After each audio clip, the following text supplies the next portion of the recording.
এবার নিজের বোনের অপরাধের জন্য মিথিলার কাছে ক্ষমা চাইলেন নুসরাত জাহান অন্তরা। গত শনিবার মিথিলা বা অন্তরার বোনের মধ্যে একটি মারামারির সৃষ্টি হয়।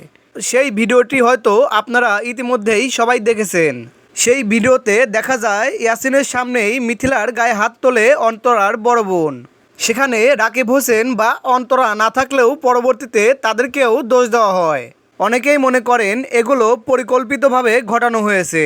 তবে সেটা যাই হোক, নুসরাত জাহান অন্তরা বোন রেগে গিয়ে মিথিলার গায়ে হাত তোলে। হাতাহাতির এক পর্যায়ে মিথিলা রহমান সেন্সলেস হয়ে যায় এবং তাদের সেই পরিস্থিতি সামাল দেয় পুলিশ। সেই অবস্থায় মিথিলা রহমানকে হাসপাতালে নেওয়া হয় এবং হাসপাতালে নেওয়ার সময় ইয়াসিন জানান, আমি আজকে সবার নামে মামলা দেব, ওদেরকেও মামলা দিব। তো ভিউয়ার্স, ইয়াসিন কাকে কাকে মামলা দিবে? এখানে কি অন্তরা ও রাকিবের নামেও মামলা দিবে? কিন্তু তারা তো এখানে ছিল না। এদিকে রাকিব হোসেন কিছুদিন হলো তার ইউটিউবে ডায়মন্ড প্লে বাটনটা হাতে পেয়েছে, তাই এই সময় সে চাচ্ছে না কোনো ঝামেলায় জড়াতে। আর এ বিষয়ে নুসরাত জাহান অন্তরাও এখনো কোনো কিছু বলেনি বা মুখ খোলেনি। আশা করি এ বিষয়ে নুসরাত জাহান অন্তরা খুব দ্রুত মুখ খুলবেন।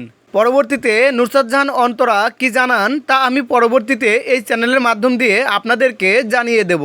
এবং এই মারামারির সঠিক বিচার সম্পর্কে জানতে চাইলে আমাদের চ্যানেলটি এখনই সাবস্ক্রাইব করুন। পরবর্তীতে দেখা হবে নতুন কোনো ভিডিও নিয়ে। ততক্ষণ ভালো থাকুন, সুস্থ থাকুন।